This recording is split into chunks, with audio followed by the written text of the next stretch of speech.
Hallo und herzlich willkommen im Flughafen Dresden. Hinter uns ist die Bespoke 2024. Wir gucken uns jetzt alles an, was Dropbars hat. Von 20 Zoll über Gravelbikes bis hin zu Rennrädern und Bahnrädern. Wir haben eine coole Selektion zusammengestellt, die wir euch jetzt zeigen. Wir sind hier bei Timber, einem Superlocal. Die Thea fertigt ihre Taschen für Lenker oder Rahmen hier in Dresden. Wir haben hier eine Lenkertasche für 120 € und hier eine maßgeschneiderte Tasche für dieses wunderschöne Mini-Rennrad. Das Coole ist, die kann man als Top-Tube-Tasche oder als Rahmentasche verwenden. Das heißt, sie ist wendbar. Wir finden aber vor allem auch das Fahrrad ganz cool. Auch sehr lustig, man kann das Ganze hier komplett einschlagen, wenn man keine Top-Tube-Tasche montiert hat. Das heißt, es ist ein sehr kompaktes Rennrad, aber voll ausgestattet mit großer Übersetzung, großem Kettenblatt, genügend langer Sattelstütze und natürlich Dropbar. Cooles Konzept für Commute oder wie auch immer. Schreibt uns gerne in die Kommentare, was ihr zu den Taschen oder zu dem Fahrrad sagt. Wir stehen hier vor einem Titanrad von Wheeldan und für mich ist es was Besonderes hier, weil sehr viele von den Marken hier schon auf 3D-Druck setzen, gerade im Titanbereich. Und an dem Fahrrad ist wirklich noch alles gegärt. Alle Rohre sind Stoß auf Stoß. Und ich finde, das ist ein willkommener Kontrast und ja, zeigt einfach nochmal sehr viel deutlicher, was hier für ein Handwerk gemacht wird. Besonders natürlich auch der Hinterbau mit super schmalen Sitzstreben und dem Wishbone als Verbindung zum Sitzrohr. Ich finde, wie gesagt, richtig schönes Fahrrad. Kann man sich bei Wheeldan in Berlin custom nachbauen lassen oder mit der eigenen Geometrie fertigen lassen. Ausgerüstet ist das Rad mit sehr besonderen Teilen. Wir haben hier ein bisschen was von Hope und Tune zu sehen. Die Narben kommen von Tune und quasi das komplette Laufrad. Und wir haben die Hope RX4 Vierkolbenbremsen, auch eher ein seltener Anblick an einem Gravelbike, aber hier gibt es auf jeden Fall richtige Stopp-Power. Wir sind hier beim Best New Builder Award. Den hat der Sebastian aus Wien gewonnen dieses Jahr. Don Sebastiano ist seine Marke.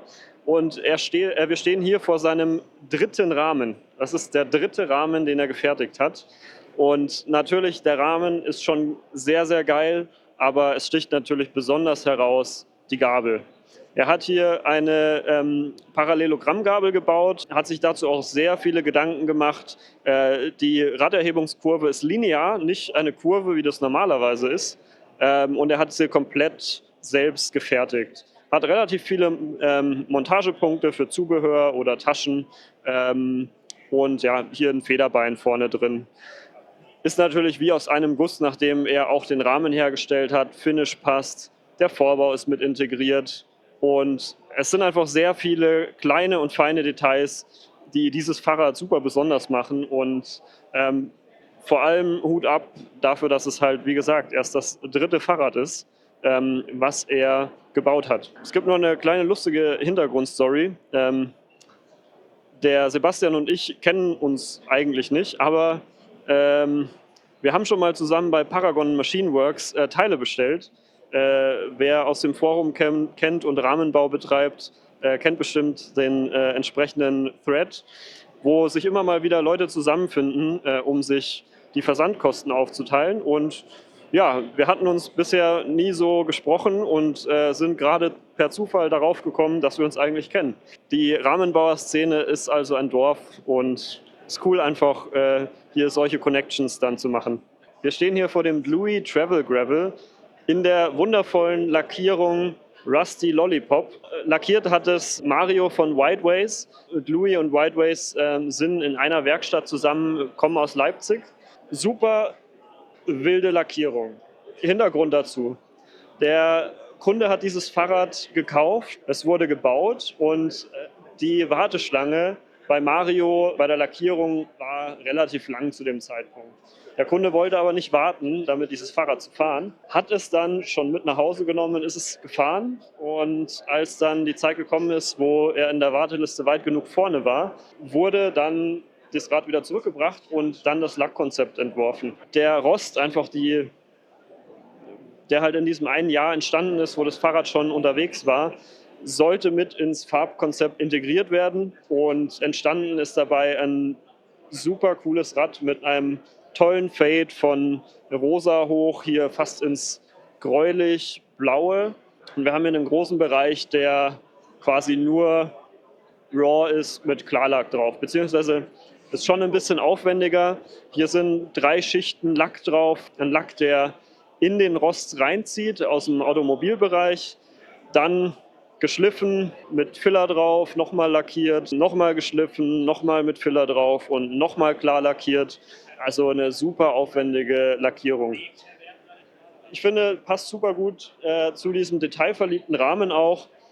Der Rahmen hat ein BSA-Tretlager. Normalerweise arbeiten sie mit T47, hat eine super schön integrierte Lampe hinten und ist natürlich auf Maß gefertigt. Bei Laui bekommt man nur Maßrahmen. Ein Fahrrad, also ein Gravelbike mit Lackierung in so einem aufwendigen Stil kostet knapp unter 4.000 Euro. Eine Gabel kostet dann, die muss man noch dazu kaufen. Die Lackierung der Gabel ist aber schon mit inbegriffen. Das Konzept des Rads, Travel Gravel, erklärt es schon ganz gut. Es ist ein Gravelbike mit viel Reifenfreiheit, der Möglichkeit, ein bisschen was mitzunehmen, Lichtanlage, alles integriert. Ich finde, es ist eins der schönst lackierten Räder hier auf der Messe und ja, mega. Wir sind bei Mehrglas. Der Tom hat gestern den Award gewonnen für bestes Gravelbike. Ich würde mal sagen, es ist nicht gerade ein modernes Gravelbike, aber es steckt sehr viel Liebe zum Detail drin. Und du hast da was ganz Besonderes erschaffen. Erzähl uns doch mal ein bisschen was darüber. Hallo. Ja, es ist halt irgendwie so eine Mischung aus Randonneur, Gravelrad und Bikepackingrad. Die, das ist, nach der letzten Bespoke war ich so ein bisschen auf so einem Trichter, so ich will jetzt auch mal sowas bauen. Ne? Und ich habe mir lange mit Flo von Fernfahrräder die Werkstatt geteilt. Also ist das auch so, ich bin da schon irgendwie drin. Und dann plant man so Fahrräder und dann guckt man sich ganz viele Fahrräder von Flo an, holt sich Inspiration, hat die ganze Zeit solche Fahrräder im Nacken, die man eh immer baut. Und dann kommt halt sowas dabei raus halt. Ne? Kann das gar nicht so richtig erklären. Ein klassisches MTB Graveleur-Ding, Bikepacking-Ding, keine Ahnung. Was ist denn dein persönliches Highlight am Fahrrad? Also eigentlich habe ich das Rad um die Kurbeln und um die Scheinwerfer drumherum gebaut. Ich hatte die Idee mit dem Doppelscheinwerfer, der alte Sony 6 Scheinwerfer, die war gleich am Anfang da, als ich das Rad so vor Augen hatte, das will ich so bauen, wie so ein Rallye-Auto, keine Ahnung. Das war da und dann die Kurbel. Die Kurbel, das ist eine alte Campagnolo Grand Sport Kurbel aus den 60er, 70ern. Das ist eine Stahlkurbel. Und ich wollte halt eine ganz dünne Kurbel haben an dem Rad. Und dann habe ich in Belgien, ich glaube in Belgien jemanden gefunden, der mir sozusagen ein Kettenblatt dafür angefertigt hat als One-Buy. Ich habe dem gesagt, er kann das gestalten, wie er möchte, weil es seine Arbeit. Darf ich Werbung für den machen? Rover Cycles, R-O-V-E-R Cycles. Auf Instagram findet man den. Der bietet halt auch Kettenblätter für die ganzen alten Stronglights, Pipapo-Kurbeln allen. Und der hat mir halt sozusagen für genau die Kurbel das halt angefertigt. One of a kind. Genau, ganz netter Typ. Kostet auch gar nicht so viel Geld, lohnt sich. Genau, und darum ist das so ein bisschen entstanden. Und dann hatte die gute Firma, darf ich auch Firmennamen? Ja, cool, okay. Die gute Firma Tune aus dem Schwarzwald ist so ein bisschen auf uns zugekommen. Wir würden euch Narben geben, baut schöne Räder damit. Und die haben dann halt noch den Sattel mit dazu gegeben, dass wir halt schöne Räder mit Tune bauen. Und ich habe denen gesagt, ich brauche aber nur so silbernen Kram. Und Tune ist ja eine Firma, die kann halt alle möglichen Farben und dann halt auch Silber. Deswegen ist das eine Tune-Narbe mit einer sackschweren Stahlkurbel. Aber es passt halt geil zusammen. Genau, und dann war halt noch, Tina hat die Taschen dazu gesteuert von Gramm Tour Packing. Und dann ist das Fahrrad halt so entstanden. Und eigentlich fehlen hier vorne, ich war viel zu spät mit diesem Fahrrad dran. So 3 Wochen vor der Messe, habe die Leute angerufen, ich brauche noch das und das. Die kommen noch eigentlich so kleinen Taschen hin, so Mini-Paniers.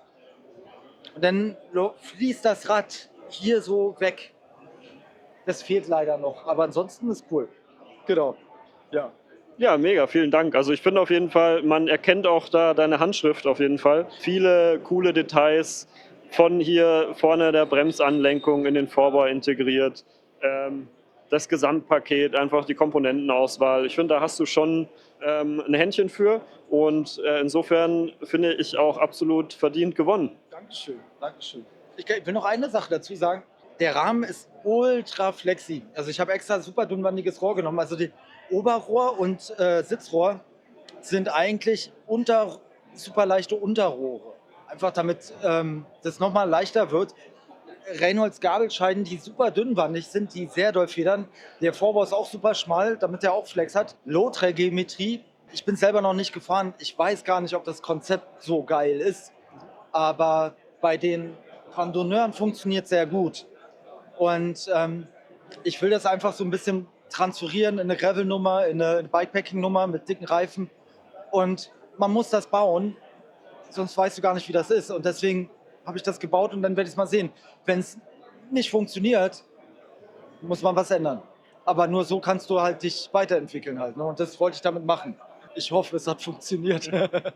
Also auf jeden Fall dein persönliches Fahrrad und ein kleines Experiment. Genau. Ja, vielen Dank für die Erklärung und viel Spaß mit deinem Rotkohl. Ja, danke schön.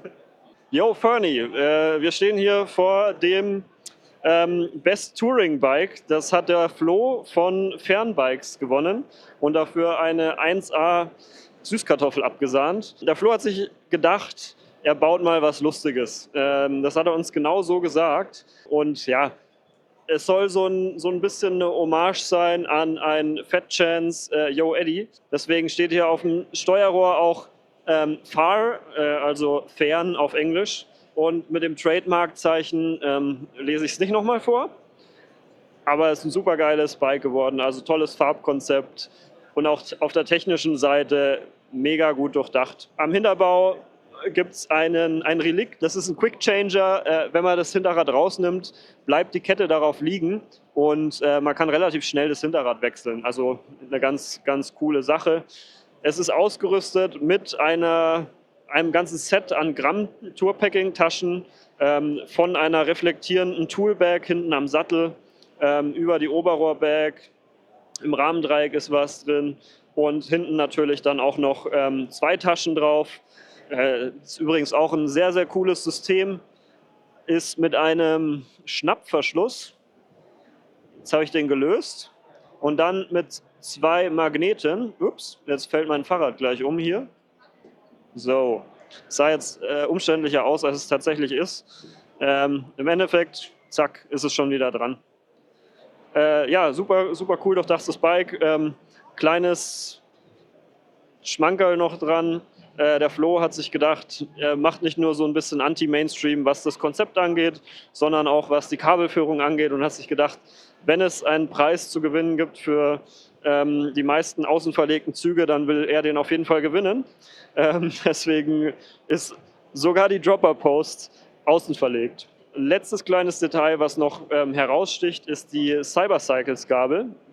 Hier wurde zusammen zwischen Fern und Cybercycles eine Gabel entwickelt für Kantisockel, ein bisschen dünnere Gabelscheiden als die Standard Cybercycles-Gabel.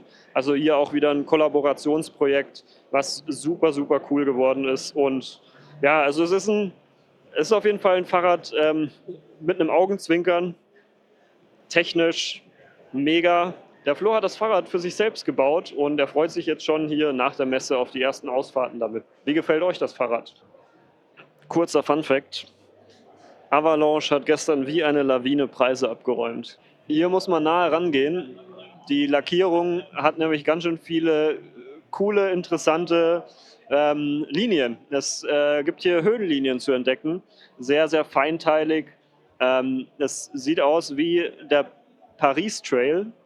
Kenne ich jetzt persönlich nicht, aber ist ein wunderschönes Fahrrad, hat verdient Best Road Bike hier gewonnen, einen tollen Kürbis. Avalanche hat auch letztes Jahr schon abgeräumt, dieses Jahr 2 Awards und wenn man davor steht, dann weiß man auch warum. Es ist sowohl handwerklich ein geiles Rad, es ist eine Mischung aus 3D-gedruckten Titan und Titanrohren, eigene Komponenten. Wir haben hier eine Sattelstütze dabei aus Titan, die selbst gebaut ist. Wir haben einen Vorbau, der selbst gemacht ist. Also es ist ein rundes Komplettpaket und ein super, super schönes Fahrrad. Ausgestattet ist es mit SRAM Red Tune-Laufrädern und ja, kann man, glaube ich, so fahren, oder? Wie seht ihr das? Wir stehen hier bei einem echten Keirin Racebike und zwar von Maruya und das Fahrrad heißt Gecko. Gecko heißt auf Japanisch Mond und das Finish dieses Rahmens soll daran erinnern. Und das Abgefahrene daran ist, dass es wirklich mit Blattgold hier drauf gemacht ist. Also super, super coole Veredelung dieses Rahmens. Der Rahmen an sich ist aber auch mit sehr viel Liebe zum Detail und hoher Handwerkskunst entstanden. Vor allem in dem Bereich hier gibt es viel, was die Steifigkeit des Rahmens erhöhen soll, da das Keirin Racing, ja, die Rennfahrer einfach sehr viel Belastung in den Rahmen reinbringen. Hier hinten diese Streben sind zum Teil aus Vollmaterial und wir haben hier noch so eine kleine Finne. All diese kleinen Details zahlen quasi auf die Haltbarkeit von dem Rahmen ein. Auch hier die Sitzstrebenbrücke, schön flach, aerodynamisch, tolles Detail. Und was natürlich auch noch heraussticht, sind die Holzfelgen mit Schlauchreifen drauf. Also ein sehr, sehr besonderes Fahrrad und ich würde sagen, absolutes Highlight hier auf der Messe. Ein bisschen unscheinbar, wir haben ein bisschen gebraucht, um es zu finden, aber ich bin froh, dass wir es entdeckt haben. Würdet ihr auch euer Fahrrad mit Blattgold veredeln? Wir stehen vor einem außergewöhnlichen Fahrrad und ich möchte euch nochmal daran erinnern, dass wir auf einer Messe für handgemachte Fahrräder stehen. Das ist das Vapor Phantom, wird in Berlin gebaut und das Fahrrad ist von vorne bis hinten einfach verrückt. Der Rahmen vorneweg kostet 7.000 €, ist aber mit Ausnahme der Sattelstütze mit Standardmaßen versehen. Das heißt, man kann sich das Fahrrad relativ cool specken mit Standardteilen. Herzstück aber auf jeden Fall der Rahmen. Offensichtlich, es fehlt das Sitzrohr. Das Ganze ist aber, die komplette Bauweise ist crazy. Es werden gewobene Rohre verwendet und dann laminiert, sowohl das Oberrohr als auch das Unterrohr. Steifigkeitstechnisch ist das Ganze so ausgelegt, dass du einen sehr steifen unteren Bereich des Rahmens hast und Lenkkopfbereich, dass du ein präzises Handling hast und insgesamt eine sehr, sehr gute Kraftübertragung. Das Fahrrad ist vom Gründer selbst. Er hat sich einen Maßrahmen gebaut mit einem relativ kompakten Radstand, weil er gerne einfach ein sehr responsive Handling möchte, also einfach eine schnelle Lenkung und ein agiles Fahrrad. Er hat auch den kompletten Rahmen auf sich optimiert. Er hat komplett parametrisiert hier diese Sitzstreben und kann die anhand von Computersimulationen perfekt auf quasi einen gefitteten Fahrer auf dem Fahrrad natürlich im 3D auslegen, sodass hier die Streben, die Luftverwirbelungen beim Treten so ein Stück weit ausgleichen und ja, einfach den Luftwiderstand verringern. Das Ganze ist angelehnt an einen Kampfjet. Natürlich optisch passt es wahnsinnig gut rein mit den dezenten Logos. Das Ganze hier hinten, das Licht, soll noch so ein Stück weit an die Turbine erinnern. Super abgefahrenes Fahrrad, also auch krass, dass er das selbst fertigt. Er hat dafür ein eigenes Verfahren entwickelt, arbeitet mit 3D-gedruckten Formen. Zu sehr wollte er ins Detail nicht gehen, was die Fertigungsmethode angeht. Wie gesagt, etwas, was er selbst entwickelt hat. Und ja, wilde Karre. Damit kann man richtig fliegen. Holzfahrräder tauchen immer mal wieder auf. Es gibt da so ein gewisses Grundrauschen. Es ist aber selten, dass man eins sieht, das lackiert ist, beziehungsweise in Farbe lackiert ist. Und an dem Twomper AR1 kann man fast vorbeilaufen und übersehen, dass das aus Holz ist. Das ist ein Allroad-Bike, gibt es als Rahmenset oder Komplettrad. Und das ganze Rad wird als Maßrahmen ohne Aufpreis verkauft. Ist ehrlicherweise sehr nah dran an der Optik von vielen Carbonrädern. Ich finde es richtig schön gemacht, hat große Rohrdurchmesser. Wir sehen hier an der Sattelstütze, dass da ein Carbonrohr eingeklebt ist. Der Rahmen soll auch bei nur 1700 Gramm rauskommen. Also eins der spannendsten Holzfahrräder, die ich je gesehen habe. Und ja, ich finde es super cool. Michele Favaloro aus Italien kommt aus der Nähe vom Gardasee und baut seit 24 Jahren Maßrahmen. Er hat alles im Portfolio, Stahl, Alu, Carbon und hat eine super, super tiefe Fertigungstiefe. Bei den Carbonrahmen, die er baut, baut er sogar die Rohre komplett selbst. Das Einzige, was er nicht macht, sind quasi die Gewebematten, Aber wie gesagt, die Rohre macht er in seiner Autoclave selbst und baut dann daraus den kompletten Rahmen. Auch der komplette Rahmen wird nochmal in die Autoclave gegeben, wird also nicht einfach nur schlicht zusammengeklebt. Und herauskommen Maßrahmen für unter 4.000 Euro, was ich persönlich super spannend finde, weil wenn man sich anguckt, was heutzutage ein High-End-Rennrad kostet, da ist man bei einem Rahmen schon vielleicht mal ein Tausender oder 2.000 Euro sogar höher. Und hier 24 Jahre Erfahrung, ein Maßrahmen zugeschnitten auf den Fahrer oder die Fahrerin. Dazu wird man komplett vermessen. Am besten besucht man Favaloro dafür am Gardasee. Und ja, ein paar Wochen später hält man dann eben so ein tolles Fahrrad in der Hand. Dein Name ist? Matthias, Wir stehen hier am Ingrid-Stand und bewundern die neuen STIs. Was ist dein erster Eindruck? erstmal sehr gut verarbeitet. Auf jeden Fall ein Hingucker. Und man will es mal anfassen. So, das habe ich gerade gemacht. Ist mal angefasst und ja, Hast du dir die Schaltlogik schon angeguckt? noch nicht, nein. Bin gerade gekommen von hier und habe jetzt gesehen, dass ihr scheinbar jetzt auch ja, eigene Schaltkombination haben. Weil ich glaube, das ist neu, denke ich. Und ja, mehr kenne ich noch nicht.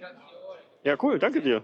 Genau, der Matthias hat es hier gerade schon richtig erkannt. Nagelneu von Ingrid, die STIs, Schaltbremskombination für hydraulische Scheibenbremsen. Hier angeschlossen ist Formula Cura, bedeutet funktioniert mit Mineralöl. Ich habe mir aber auch schon sagen lassen, dass da wohl SRAM auch dran passt. Genaue Details zur Verfügbarkeit und zum Preis gibt es noch nicht. Die STIs sollen wohl 2025 kommen. Es hieß, man bräuchte noch ungefähr ein Jahr, um die Entwicklung abzuschließen. Was ich sehr, sehr spannend finde, ist die Schaltlogik. Die ist sehr analog zum Mountainbike-Schalthebel, wo wir einmal runterschalten und raufschalten. Wenn du quasi hier so greifst, also du hast hier einen Anschlag für die Finger, du drückst und du ziehst. Finde ich, ist mal was anderes, ist ganz cool. Auf jeden Fall eine eigenständige Lösung. Dazu kommt natürlich toll gefräster Hebel, ergänzt mit Ingrid-typisch hier 3D gedruckten Teilen. Ich finde, es ist ein sehr, sehr wertiges Design. Bin auf jeden Fall mal gespannt, wenn die STIs dann verfügbar sind, wie die Reaktion darauf ist und an welchen Bikes wir sie in Zukunft dann sehen werden.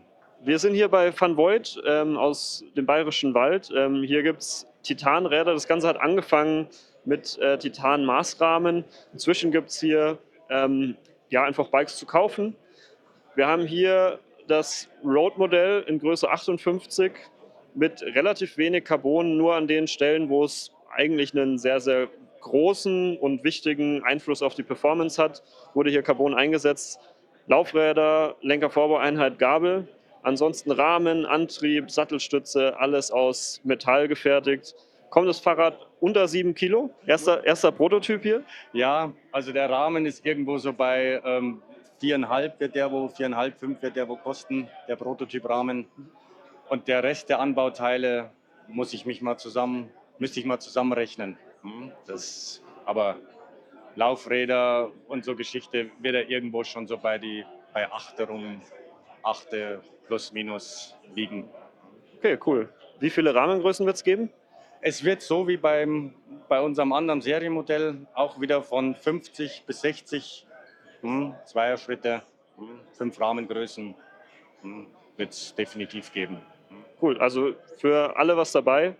Ja, vielen Dank dir und viel Erfolg, wenn es serienreif ist. Werde ich mich melden. Von Van Voigt zu Van Voigt. Wir sind hier aber bei der Beschichtstelle. Das ist ein Lackierbetrieb aus Augsburg. Die Jungs können Nasslack, können Pulverbeschichtung, können Cerakote und hier steht das Van Voigt Hand, das Allroad-Bike mit Cerakote-Beschichtung, nur partiell, technisch super, super krass. Ich habe mir das vorher erklären lassen. Es lackiert sich quasi wie ein Nasslack, wird dann aber eingebrannt und dadurch kannst du verschiedene Materialien ohne Farbabweichung quasi beschichten. Wir sehen es hier, wir haben einen Titanrahmen, wir haben einen Alu-Vorbau und wir haben eine Carbon-Gabel. insgesamt eine sehr spannende Kiste und da haben sie sich auf jeden Fall richtig Mühe gegeben.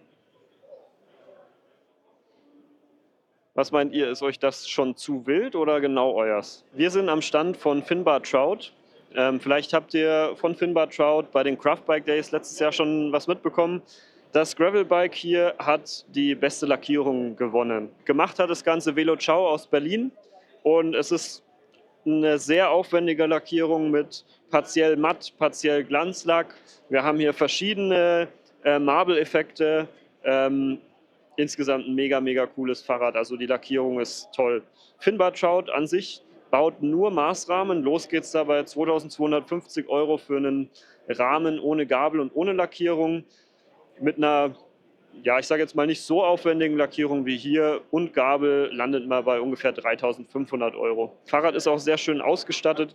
Wir haben hier eine NW-Gabel, die auf der Innenseite nochmal einen schönen Farbverlauf hat, der dem Ganzen nochmal Kontrast gibt.